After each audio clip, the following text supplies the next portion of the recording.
할렐루야, 성도 여러분 반갑습니다. 오늘도 주 안에서 복된 주일이 될 수 있기를 축복합니다.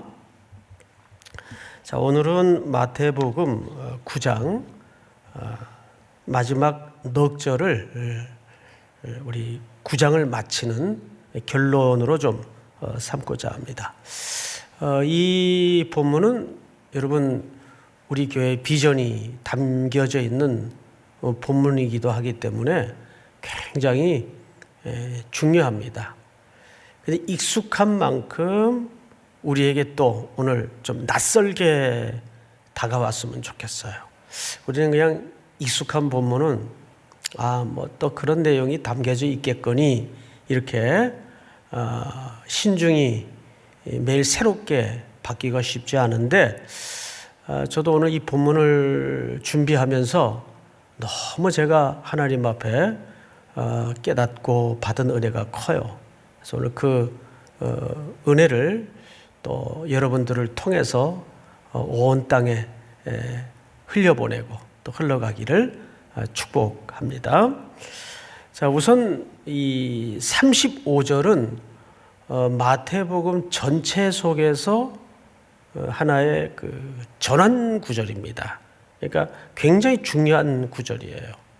사실 9장까지는 어떤 내용이 주로 소개되었었는가 하면 5장, 6장, 7장 더불어 우리가 산상 위에 예수님의 천국의 가르침에 대해서 쭉 배웠어요. 그리고 7장, 8장, 9장은 예수님이 그 가르치신 이후에 산 아래 내려오셔서 온 마을을 두루 다니시면서 병든 자, 약한 자 이런 대상을 만나서 회복하시고 고쳐주시고 하는 장면들을 사실 제자들에게 보여주신 겁니다. 제자들에게. 그러니까 제자들에게 말씀을 먼저 가르치시고 두 번째는 그 가르친 말씀. 자, 우리 마태복음을 들으면서 놓치지 말아야 될 세 가지 주제에 해당하는 단어를 기억하라고 말씀을 드렸어요. 첫째, 마태복음 4장 17절에 천국이 가까웠느니라. 하나님의 나라. 하나님의 나라의 주제는 당연히 그리스도. 하나님의 나라. 근데 이 나라는 무엇과 함께 온다고 했죠? 그렇습니다. 권세, 권능과 함께 오는 거예요. 무기력한 나라가 아니에요. 믿습니까? 여러분들은 그 나라 백성들이죠. 그렇다면 이미 여러분들은 그 권능을 구할 자격이 있고 권능을 당연히 구해야 돼요. 그 나라는 권능과 함께 옵니다. 하나님의 나라, 권능. 근데 그 권능이 어디를 향하고 있다고요? 영광. 그래서 주기도문을 가르치실 때도 예수님께서 대개 나라와 권세와 영광이 누구에게? 아버지께 있나이다. 그 영광은 아버지께로 향하도록 되어 있어요. 그래서 우리는 계속 그 아버지께로 향하는 영광의 실체가 무엇인가를 오늘 마태복음을 진행하는 가운데 중요한 전환점에 이르게 된 겁니다. 그 구절이 바로 35절이에요. 자, 그런 의미에서 우리 화면 앞에 앉아 있는 성도들 또 우리 본당의 교육자님들 한번 같이 전체가 첫 절을 합독하도록 하겠습니다. 다 같이 시작. 예수께서 모든 도시와 마을에 두루 다니사 그들의 회당에서 가르치시며 천국 복음을 전파하시며 모든 병과 모든 약한 것을 고치시니라. 네, 여기에 이제 우리 교회가 이 땅에 주님 다시 오실 때까지 추구해야 될 교회 존재의 가치가 이 속에 다 담아져 있어요. 그래서 첫째, 고치시고 전파하시고 가르치시며, 거꾸로는 가르치시며 전파하시고 고치시다. 이 세 가지 예수님의 전환 구절에 해당하는 내용들이 우리 삼일교회가 주님 오실 때까지 감당해야 될 꿈이고 예수님의 마음이고 우리에게 주시는 명령입니다. 그런 차원에서 이 본문 아주 중요하겠죠? 자, 그렇다면 이 명령을 왜 하시게 되었는가에 대한 실질적인 내용으로 그 이유가 뭘까? 왜 가르치시라고 했고, 왜 전파하라고 했고, 왜 이 땅을 두루다니며 고치라고 했을까? 자, 여기에는 예수님의 지금까지 제자들 앞에 보이셨던 모든 사역들이 이제는 머지않아 예수님은 십자가의 대속의 죽음을 죽을 것이고, 그 남은 사역들을 누구에게 위탁하고 있는 모습이죠? 그렇습니다. 교회와 바로 이 제자들에게 지금 그 사역을 맡기고 있는 거예요. 그래서 여러분 보시면 예수께서 모든 도시와 마을에 두루 다니사 그들의 회당에서 가르치시며 전파하시며 고치시니라. 이 말이 미완료형이에요. 아직 끝나지 않은 문장으로 구성이 되어 있습니다. 예수님 때부터 이 사역은 지금까지 계속 진행되어야 하는 사역으로서 설명하고 있어요. 자, 그렇다면 이 세 가지 명령에 이제 본론으로 들어가서 이유가 뭔가를 아셔야 돼요. 36절 잘 보십시다. 무리를 보시고 어떻게 여기시니? 그렇죠. 불쌍히 여기시니. 여러분 이 단어는 제가 아주 자주 빈번하게 인용하고 설명드렸던 내용이기 때문에 낯설지는 않을 텐데, 자, 우리 한번 헬라 말이긴 하지만 집중하는 의미에서 한번 따라서 해볼까요? 스플랑크 니조마이. 예, 잘 따라하셨어요. 이 단어가 바로 여기서 불쌍히 여기시니 그 뜻이에요. 이 불쌍히 여기시니 스플랑크 니조마이라는 단어는 하나님의 마음을 가장 잘 대신하고 설명하는 정점에 해당하는 단어예요. 모든 구원이 사실은 이 단어와 이 마음에서 출발이 되고 시작이 됩니다. 그렇다면 여러분, 우리 성도들의 삶 속에 그리고 교회의 가치 속에 다른 건 다 양보해도 양보하지 말아야 될 정점의 가치가 무엇이어야 할까요? 긍휼히 여기는 마음이에요. 믿습니까? 스플랑크 니조마이, 불쌍히 여기는 마음이에요. 근데 이 단어가 여러 문헌이 있지만 성경책은 아니나 위격이 나른 책에 보면 거기 요셉을 물 없는 웅덩이에 넣어서 파묻으려고 할 때 그 주변에 여러 형제들이 같이 있었어요. 그 중에 스불론이라는 형제가 있습니다. 창세기 49장에 보면 야곱의 축복 속에도 그 스불론이 등장을 해요.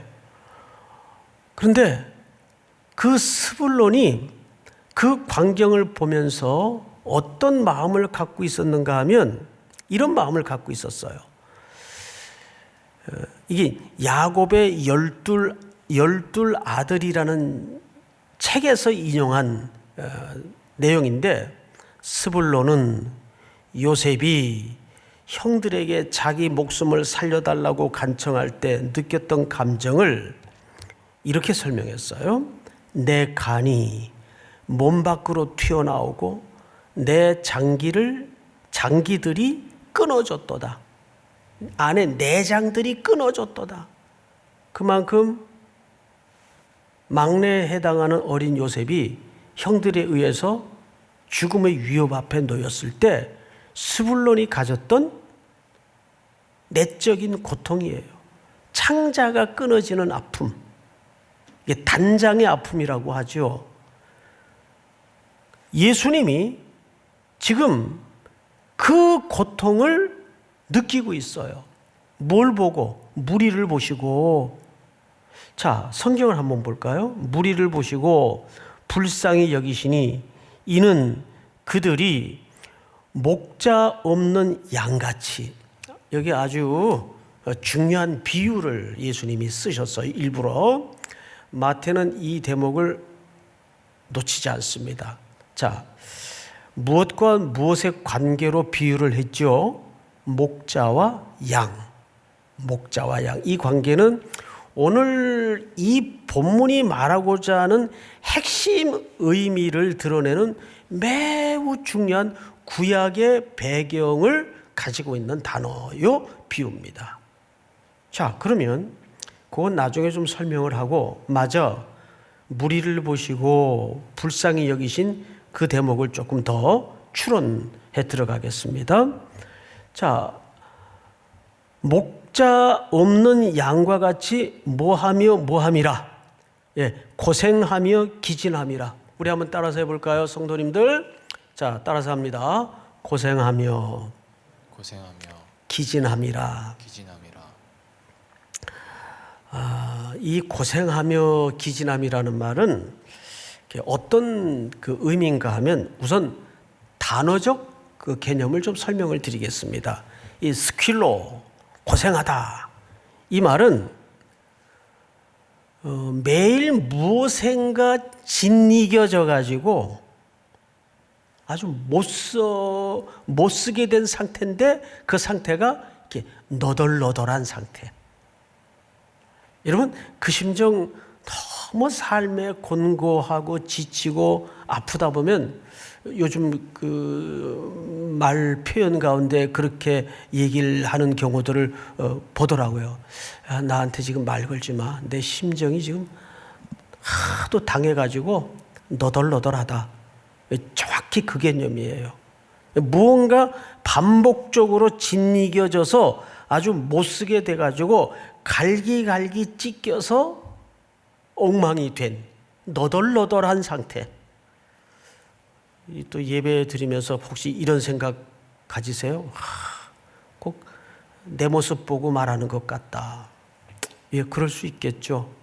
요즘 뭐 오죽 더 하겠습니까? 우리 성도님들이 모든 삶의 정황이 얼마나 너덜너덜해요. 우리 진장님들이 이 대면 신방은 좀 조심스러우니까 또 줌이나 또는 전화로 이렇게 안부를 보다 보면 우는 성도들이 많대요. 그 목회 보고를 제가 들을 때마다 저도 너무 속이 아파요. 어떡하나. 아파요. 그래서 지난 한 주간 또 기도하면서 제가 요엘서를 읽는 가운데 요엘서 2장 17절에 보니까 제사장들아 낭실과 제단 사이에서 울라 그랬어요. 울라. 그 본당에 앉아가지고 한 주간 기도를 하는데 뭐 기도도 시작을 안 했는데 눈물밖에 안 나더라고요. 성도들 그 아픔을 또 생각하니까 우리 성도들이 전부 너덜너덜한 상태예요. 두 번째, 이 흐립토라는 말은 즉 오늘 기진함이라라는 말로 표시가 됐죠. 기진함이라. 근데 이 기진하다는 말은 이게 전부 수동태예요. 문법적으로 수동태로 쓰여져 있는데 이렇게 위에서 아래로 내던져진 졸지에 내 삶이 그냥 어느 날 말할 수 없이 바닥에 처박히는 불현듯 갑자기 이런 인생의 고통들이 찾아올 수 있단 말이에요. 이 코로나19 사태도 사실 우리 모든 성도들에게 그런 정황이죠. 그래서 지금 성도들이 전부 기진하고 고생하고 있어요. 그걸 보시고 예수님이 뭐 하셨다고요? 불쌍히 여기사 스플랑크니조마이, 창자가 동갈이 난다는 말을 아세요? 이게 이제 경상도 말인데, 오래전에 어느 목사님, 경상도 마산분인데, 이 마산이 말이 셉니다. 애들 설교를 하다가, 여러분, 동갈이 나가지고, 그 애들이 못 알아듣잖아요. 집에 와서 묻더래요. 아빠한테. 아빠, 동갈이가 뭐야? 아빠들 그걸 알겠어요? 응? 근데 창자가 갈기갈기 끊어지는 듯한 그런 고통을 얘기하는 거예요. 그걸 보시고 그들이 기진해 있고 고생하고 있는 걸 보면서, 자, 그런데 성경을 좀 보십시다. 36절 잘 보세요. 37절, 이에 제자들에게 이르시되, 이제 예수님은 곧 십자가를 향해 가실 거고 이 사역은 이 땅에 남겨지겠죠? 어떻게 하겠어요? 예수님이 그래서 제자들을 직무하시는 겁니다. 이 사역을 제자들에게 이제 위임하기 위해서 제자들에게 부탁을 하는 거예요. 그렇다면 여러분, 이 제자들은 오늘날 어디를 얘기하는 거예요? 누구를 얘기하는 거예요? 우리 삼일교회 성도 여러분들을 얘기하는 거예요. 아유, 지금 나도 죽겠는데 나한테 또 그런 무슨 부탁을 해? 예, 그래도 이것은 오늘 이 아침에 우리 성도들에게, 우리 삼일교회에 명령하시고 부탁하시는 내용으로 듣지 않으면 이 본문은 나와 아무 상관이 없는 본문이 되고 우리 교역자들과 우리 성도들과 아무 상관이 없는 본문이 됩니다. 제자들에게 이르시되, 추수할 것은 우리말 성경에는 만퇴 이렇게 되어 있는데 헬라말을 보면 여기에 맨이라는 말이 해석이 빠졌어요. 정말 많대 이 뜻이에요. 정말 많대. 그리고 또 번역 하나가 빠졌는데 38절 앞에 일꾼이 적은이가 아니에요. 대라는 말이 빠졌어요. 그러나 일꾼이 적다. 그러면 이 말을 이제 붙여서 번역을 원문에 더 조금 가깝게 하자면 이렇게 읽어야 맞아요. 추수할 것은 정말 많은데 그러나 일꾼이 적으니. 그리고 이제 그러므로 추수하는 주인에게 청하여, 오늘 제목이 여기서 왔어요. 추수하는 주인에게 청하여 추수할 일꾼을 보내주소서 하라 하시니라. 물론 이 본문은 우리가 선교를 할 때 커다란 교회의 본질인 선교론적인 담론이 담아져 있는 본문인 것만은 맞습니다. 그런데 이 말이 유대적 관점에서 구약의 배경에서 이해하지 않으면, 마태는 사복음서 기자 가운데 구약에 가장 정통한 사람이고 또 구약을 가장 많이 인용한 복음 기자예요. 그래서 이 내용이 뭘 얘기하는지 우리는 구약에서부터 그 정확한 개념을 추적하지 않으면 이게 그냥 단순히 선교로만 이해할 수가 있어요. 우선 아까 설명드리려다가 말았던 목자와 양, 이 목자와 양은 구약에서 철저하게 하나님과 백성들의 관계를 설명할 때 목자와 양으로 설명을 합니다. 그래서 이 인용은 사실상 에스겔서 34장에서 따왔어요. 자, 우리 에스겔서 34장 오늘 좀 주된 내용이 여기에서 다 드러날 겁니다. 34장 전체에서. 그러니까 이 예배가 마친 다음에 우리 성도님들은 특별히 그 자리에 그대로 앉아서 자리를 뜨지 마시고 에스겔서 34장을 다 열어서 보시는 수고가 좀 필요할 것 같습니다. 우리 1절서부터 한번 보겠습니다. 1절 자막을 좀 보세요.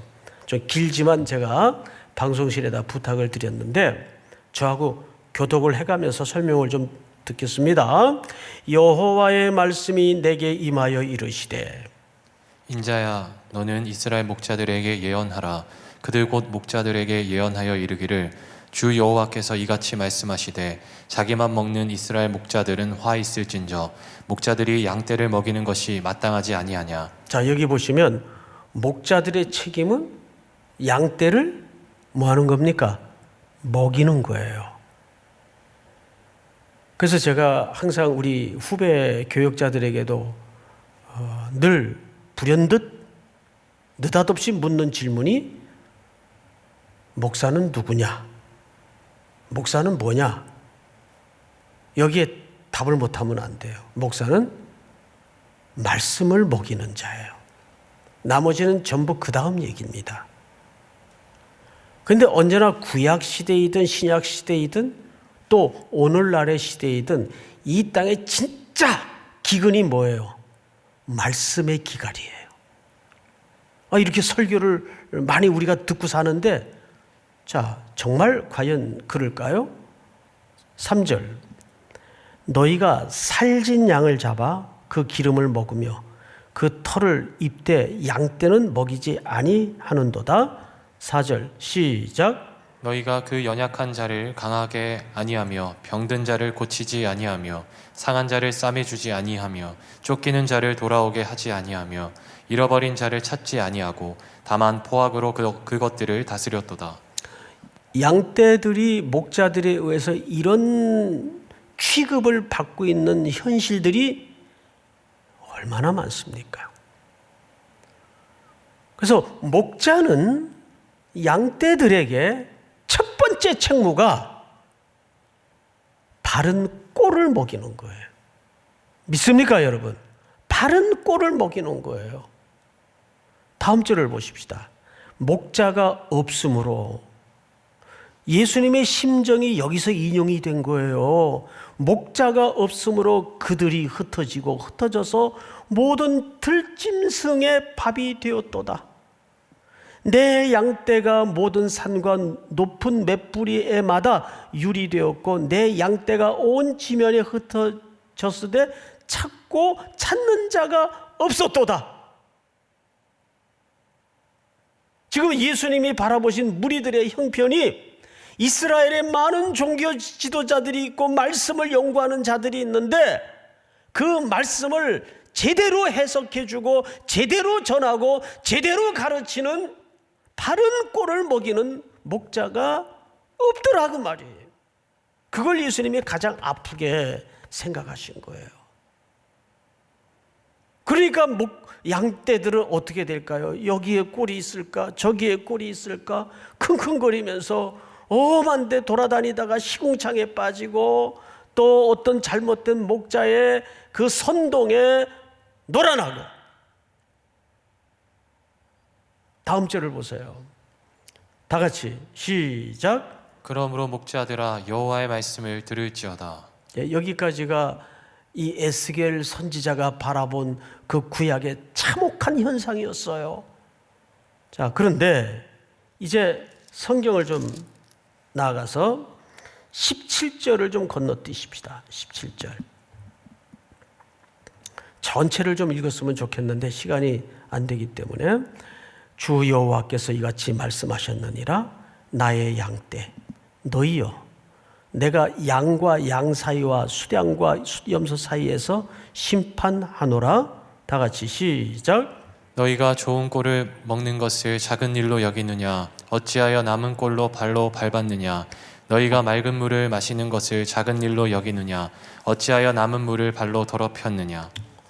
지금 이 목자는, 하나님은 일관된 관심이 좋은 꼴, 바른 음식,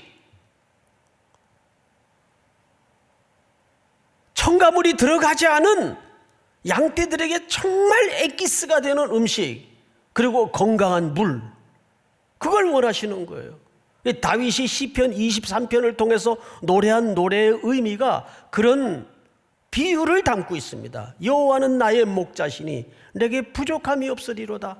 그가 나를 푸른 초장에 맑은 시냇가로 누이시고 인도하신다, 그 말이에요. 다음 절. 나의 양은 너희 발로 밟은 것을 먹으며 너희 발로 더럽힌 것을 마시는도다 하였느니라. 자기 자식이 내 양떼가 그런 시궁창에 그런 더러운 음식을 먹고 그 생활을 하고 있는데 눈으로 그거를 보고 있다고 한번 생각을 해보세요. 여러분 자식이 그게 좋은 음식인지 나쁜 음식인지도 구분을 못한 채 그런 얼룩지고 더럽고 오염된 누추한 음식을 먹고 있다고 한번 생각을 해보세요. 속에서 불이 안 나면 그건 참 목자가 아니죠. 불이 나야 되죠. 다음 절. 그러므로 주 여호와께서 그들에게 이같이 말씀하시되 나 곧 내가 살진 양과 파리한 양 사이에서 심판하리라. 다음 절. 시작. 너희가 옆구리와 어깨로 밀어뜨리고 모든 병든 자를 뿔로 받아 무리를 밖으로 흩어지게 하는도다. 네, 실제 이런 일들이 좋은 옷 입은 사람만 환영하고 헌금을 많이 내는 사람만 환영하고 내 수고가 가야 되고 내 나눔이 가야 되는 찾아오는 불쌍한 양떼들은 어깨로 밀어내고 뿔로 받아 못 들어오게 하고 그런 일들이 일어날 수 있다 그 말이에요. 다음 절. 그러므로 내가 내 양떼를 구원하여 그들로 다시는 노략거리가 되지 아니하게 하고 양과 양 사이에 심판하리라. 다음 절. 시작. 내가 한 목자를 그들 위에 세워 먹이게 하리니 그는 내 종 다윗이라. 그가 그들을 먹이고 그들의 목자가 될지라. 자, 여기 보시면 중요한 예언을 하죠. 내가 한 목자를 그들 위에 세워 먹이게 하리니 그는 내 종 누구라? 다윗이라. 에스겔서는 이미 다윗 이후의 글이란 말이에요. 선지자고. 그럼 이 다윗은 누구를 얘기하냐면 우리 마태복음 2장 6절을 한번 보십시다. 띄워주세요. 다 같이 시작. 또 유대 땅 베들레헴아 너는 유대 고을 중에서 가장 작지 아니하도다. 내게서 한 다스리는 자가 나와서 내 백성 이스라엘의 목자가 되리라 하였음이니이다. 자, 이분이 누구십니까? 예수 그리스도. 누구의 혈통을 통해 오셨어요? 다윗의 가계를 통해 오셨어요. 할렐루야.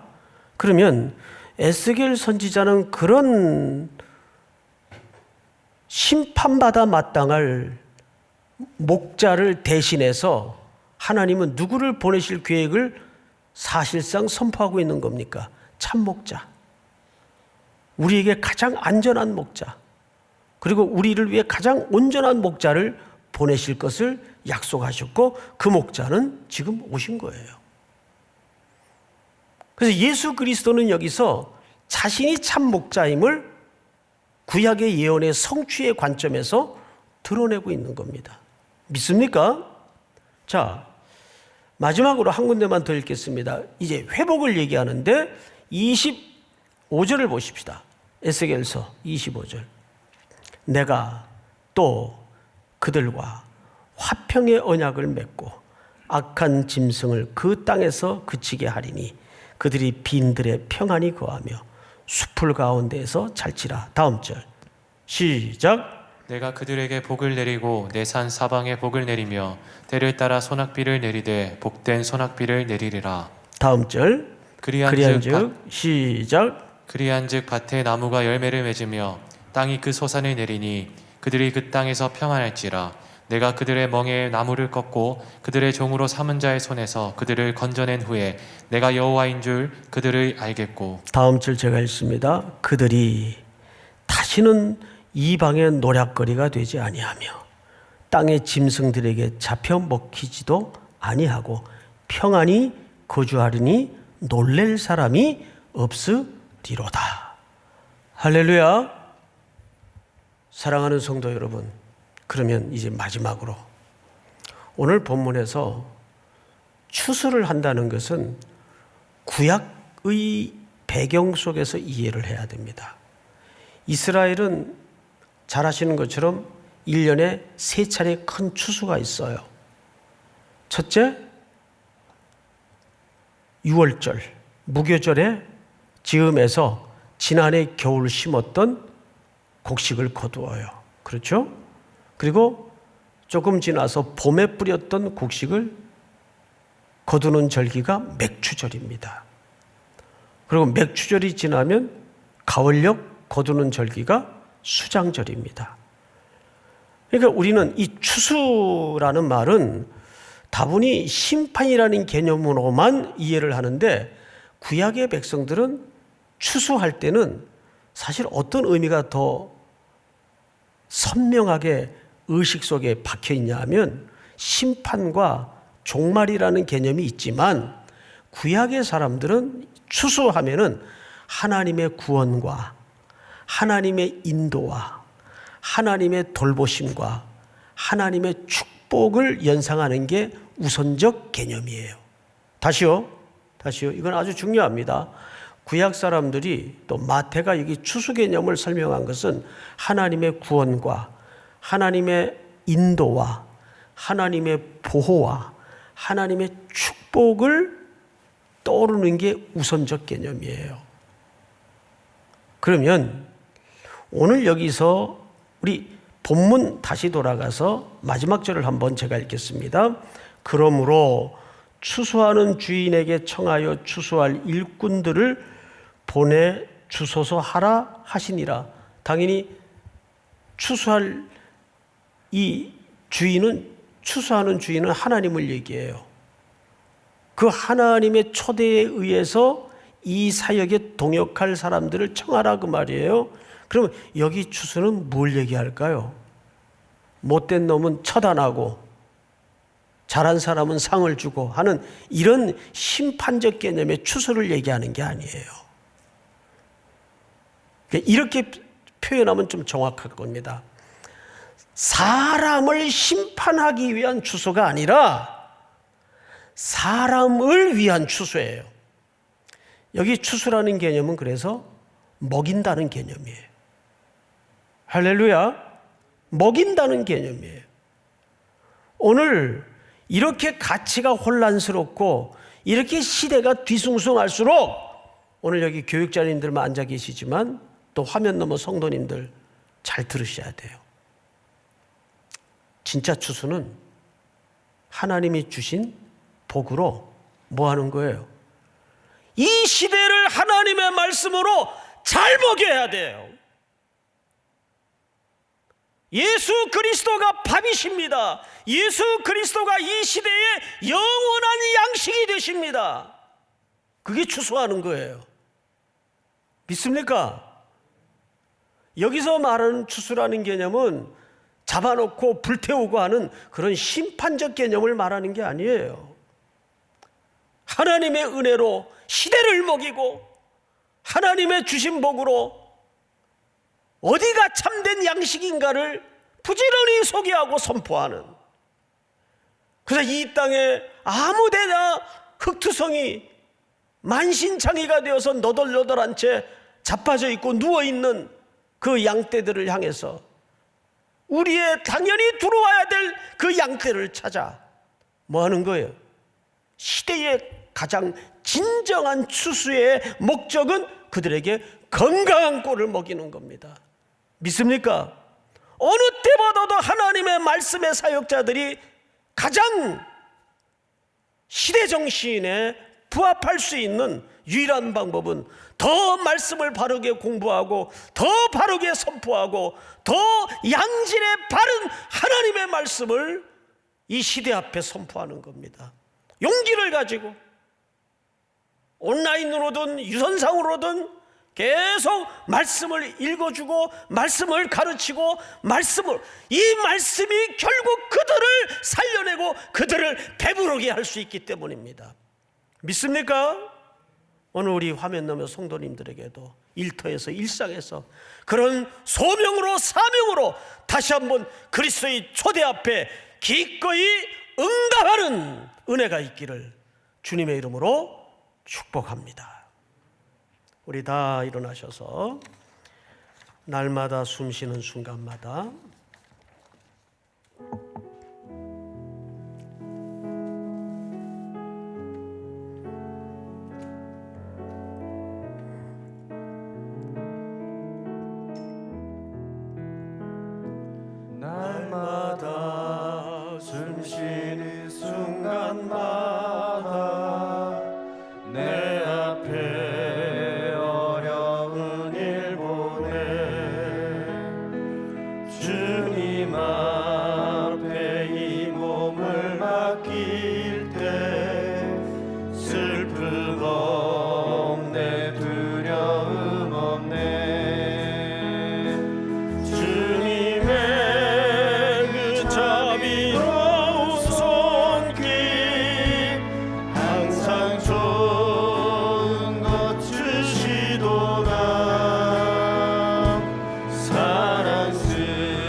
바랍니다. 말씀 속에 위로를 얻네. 주님의 도우심 바라보며 모든 어려움 이기도다. 흘러가는 순간순간마다 주님 약속 새겨봅니다. 하나님 아버지, 감사합니다.